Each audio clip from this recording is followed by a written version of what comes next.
সারাদিনে তো সেরমভাবে খুব একটা টাইম পাই না, তো দিনের শুরুতেই নিজের জন্য একটুখানি টাইম বার করে সেটাকে মেনটেন করা হয়।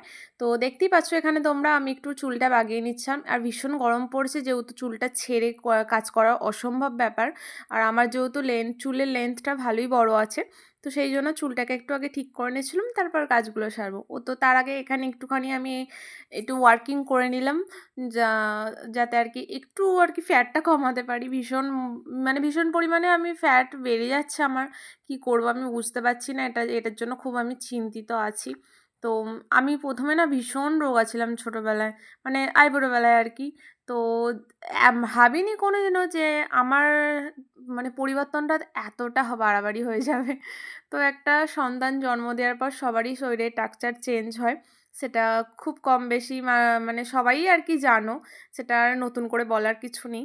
তো সব কিছু মানে করতে করতে না কখন যে নিজের জন্য একটুখানি টাইম বার করবো সেটাই ভেবে উঠতে পারি না। এই যে সকালবেলাটা শুরু হলো, এই যে দেখতে পাচ্ছ জামা কাপড় গোছানো, এগুলো কালকে কাচা ছিল আর গোছাইনি। সারাদিনের শেষে আর ভালো লাগে না, মনে হয় একটু টাইম পেলে একটু বসি বা নিজের জন্য একটু টাইম বার করি। তো হয় না সম্ভবত, তো যেটুকু পারি সেটুকুই করি। এখন হচ্ছে কাচা জামা কাপড়গুলো গুছিয়ে নিই চলো। আর তোমাদের সঙ্গে কথা বলতে বলতে আমার কাছে জামাকাপড়গুলো গোছানো হয়ে গেছে। এবার চলে এসেছি রান্নাঘরে, এসে এই প্রিয় জায়গা, যেটা সব মেয়েদেরই একটা মানে খুব প্রিয় একটা জায়গা, সংসারের best of part of life যেটা হয় আর কি। আমাদের অধিকাংশ সময় আমাদের রান্নাঘরেই কেটে যায়, কারণ আমাদের রান্নাঘরে বাগানো গোছানো করতে করতে সময় কখন যে কেটে যায় বোঝাই মুশকিল। এই দেখো না, তোমাদের সাথে কথা বলতে বলতে কত কী কাজ করে ফেললাম আমি। মানে আমাদের জীবনটা আর কি সকালবেলা চোখ খোলে মানে হাতটা চলতে চলতে, আবার রাত্রিবেলা শোয়ার আগেও, এখন যেহেতু জেনারেশন চেঞ্জ হয়েছে, আমরা সবাই কম বেশি একটু ফোনটা আমরা ঘাঁটতে থাকি। আর সোশ্যাল মিডিয়া যারা কাজ করে তাদের তো ফোন সংসার সব কিছুই একসাথে সামলাতে হয় আমার মতোই। তো যতটা পারি ম্যানেজমেন্ট করি। আর আশা করছি তোমাদের হয়তো আমার ভিডিও একটু একটু করে ভালো লাগবে। জানি আমি অনেক দিন ধরে গ্যাপ দিয়ে দিয়েছি ভিডিও, যার কারণে তোমরা হয়তো নোটিফিকেশান কেউ পাও, হয়তো কেউ পাও না।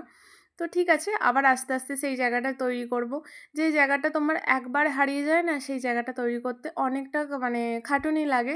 ঠিক আছে, কোনো ব্যাপার না, সেটা আমি করে নেবো। আর যেখানে তোমার হাজব্যান্ড সাপোর্টিভ হবে একটা সংসার জীবনে, সেখানে তুমি সব কিছু করতে পারবে। সেটা টাইম লাগলে আমার মনে হয় যে এই জিনিসটা একটু টাইম নিয়ে করব সেইটা হয়তো ভালো হবে, বেস্ট হবে। আর যেটা খুব তাড়াতাড়ি অ্যাচিভমেন্ট করে নেয় সেটা ক্ষণিকের জন্য থাকে।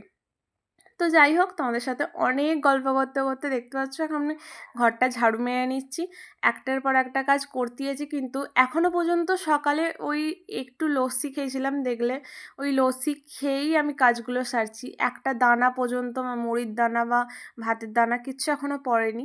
যেহেতু চান করে সেবা দেবো, সকালে ভাত খাই না, গরম ভাত হয়ে যায়। যেহেতু তোমাদের দাদাভাই কাজে যায় জানো, ও ডিউটি যায়, নিয়ে যায়। বা বাবার যখন স্কুল ছিল ওর জন্য রান্না হতো। তো এখন নয় ওর ছুটি, কিন্তু তোমার দাদাভাইয়ের তো ছুটি নেই, ওর জন্য রান্না করতেই হয়। আর সকালে রান্নাটা হয়ে গেলে না অনেকটা মানে ফ্রি হয় নিজেকে। এই যে দেখতে পাচ্ছ এত কাজ, তার মধ্যে এই কাজগুলো সেরে রান্না করা একটুখানি চাপের বিষয় হয়ে যায়। যেহেতু আমরা সকালে করে অভ্যস্ত না, বেলায় রান্না করতে গেলে অনেকটা টাইম লেগে যায়। কিন্তু সকালেই যদি তুমি 2টো থেকে 4টে তরকারি বা ভাত করো না, ঠিক হয়ে যায়, ম্যানেজমেন্ট ঠিক হয়ে যায়। আর এখানে আমাদের হচ্ছে চুনু মনুকে একটুখানি আজকে চান করিয়ে দিলাম, অনেক দিন পর এরা চান করেছে। গরম পড়েছে তো, যার কারণে ওদের তো অল টাইম শরীর গরম জানো, ওই জন্য আর কি অনেক দিন পরই চানটা আজকে করিয়ে দিলাম।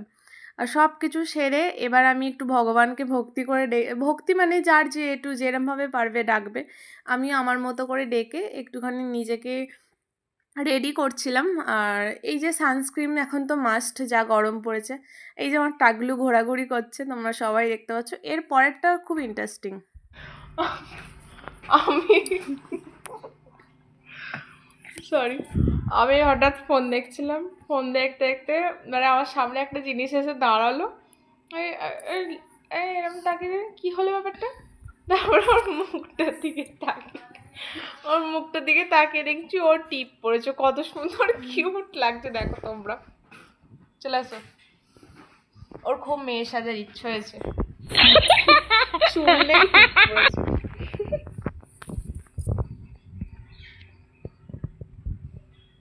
কেমন লাগছে তোমরাই বলো। ক্যামেরাতে অতটা ভালো নাও লাগতে পারে, কিন্তু সামনে থেকে খুব কিউট লাগছে।